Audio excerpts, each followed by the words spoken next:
we land in Hueys, the helicopters that look like tadpoles, the big ones. Yeah. The Hueys that hover about 8 or 10 feet off the ground, and you jump out. And we set up a perimeter, probably 400 meters, maybe 600 meters wide. I can't even remember now. And we communicate and make sure that we had eye contact with the people next to us. And then we as units would go, some would stay at the perimeter and some would go into the inside of the perimeter to get the Viet Cong and the tunnels. We had guys who were called tunnel rats, little guys, and their tunnels were enormous. Sometimes they had hospitals underground.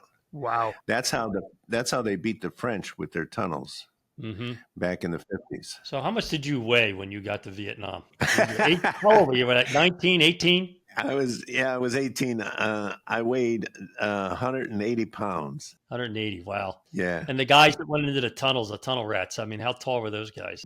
Those guys were short. They were like 5'6", 5'7", and they like weighed 120, 130. But those guys were psychos. They set them into a tunnel with a 45 and a flashlight, right? Yeah. Wow. Basically. Yeah. Were you thinking about your mortality every time you would set one of these up, or I mean, what was it? What was the mentality? Okay. Every time I got into a firefight, and I was a Catholic at the time, Roman Catholic. I was more Roman than Catholic. Every time we got into a firefight, I'd go, Lord, get me out of here. And I promise I won't do this. I won't do that. I won't do that. I won't do that. And God would get me out of the firefight in one piece. And I'd say, thank you, God. See you later. And I can't go on about my business. But I did a lot of praying during the heat of the battle. Let's put it that way. Yeah. So how did you get injured? One day, we had set up the perimeter. The engineers came in. They'd set in their heavy artillery, and we were about to move out. And then we got notice that the village next door to us, or next to where our perimeter was, got overrun by North Vietnamese regulars. And so we were assigned to go into the village and get rid of the NVRs. We're walking along this road. We're in our platoon is second to the lead platoon. We're walking along this road, and 2 quad 50s came down the road. That's 2.5-ton trucks with 450 caliber machine guns mounted on the back. Came down the road. They heard a noise in the bush, and they cut down our first platoon. Friendly fire just wiped them out. And so we were in the lead, and Gary, me, and this Mormon kid who was a conscientious objector were in the lead to go across this road towards the village. And the Mormon kid was getting ready to rotate back and be a cook the following week because he didn't believe in killing. But anyhow, we got to this road and we drew straws to see who'd go across first. And the Mormon kid got the short straw.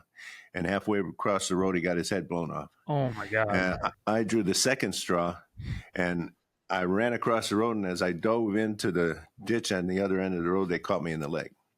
And so I let go of all my ammo. And when we had to move out fast like that, I didn't carry the big bazooka. I carried what they call LAWs, light anti-tank weapons. And I had 3 of those, and I fired them in the direction because I didn't know it at the time, but the NVRs set up bunkers in that town. And so I'm firing my LAWs, and I'm firing all my ammunition because that's the first thing they tell you. You don't want to leave anything behind for the enemy to use against your guys. So basically, I had cover fire for Gary, and Gary came over the ditch, and he said, "You're bleeding out. I need to get you out of here." And he low crawled me like 50 meters underneath one. By that time, one of the quad 50s got shot down, and it was out of commission. And he put me underneath this quad 50. And so my platoon medic comes by and said, "You in pain, Simonic?" And I said, "Yeah." So he shot me up with morphine. And they're supposed to tag you with a red heart, but it was fast and furious. We didn't have time for that. And so a couple minutes later, medic from another company came by and said, "You in pain?" I said, "Yeah." He shot me up with morphine. You got a double dose. And then my company medic comes by and he said, Simonic, you in pain? And he looked at my eyes. He said, no, you're stoned. Let me get you out of here. And Gary says, I got to get back to the fight, Nick. And so the company medic, he was a brother. He was a big college football player. He did a fireman's carry and he ran down the road like John Wayne, firing his M16, getting me out of harm's way. Wow. And got me to the back, and I got medevaced. So they get me in the medevac chopper, and the door gunner on the medevac chopper was the guy I went to high school with. Oh, He says, man. heck of a way to have a reunion, Simonic. I said, tell me about it. So I'm sitting on the edge of the chopper, and I'm high as a kite, and he keeps on pushing me in, like, don't fall out. So they got me back to a medical facility, a field medical facility, and they did the first operation on my leg, and I was still high. And they put us in Chinooks. Those are the helicopters with the two big blades. Yeah. Mm-hmm. And there are guys lined up along the wall, and they're all moaning and groaning with patches over their eyes. And I just thought it was funny because I was stoned out of my mind. And I started laughing.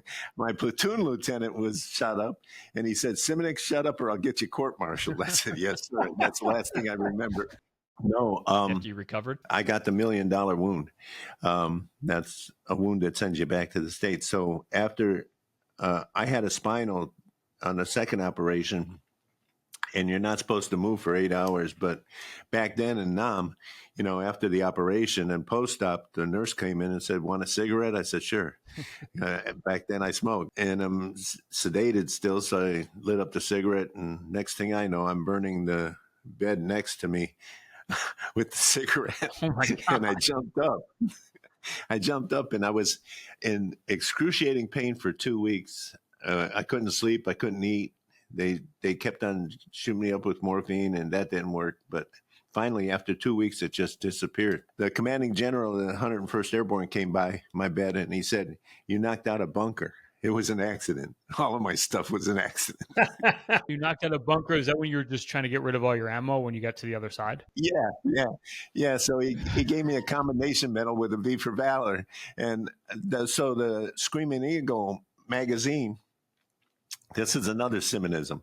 So the Screaming Eagle magazine had a picture of me with the commanding general pinning the medal on my chest. I have it at home. Incredible. But underneath it, they put it, and the headline says, doing fine, sir. And underneath it, they put the name of the GI across from me in the paper. So it wasn't even your name in the article. I never got honorable mention.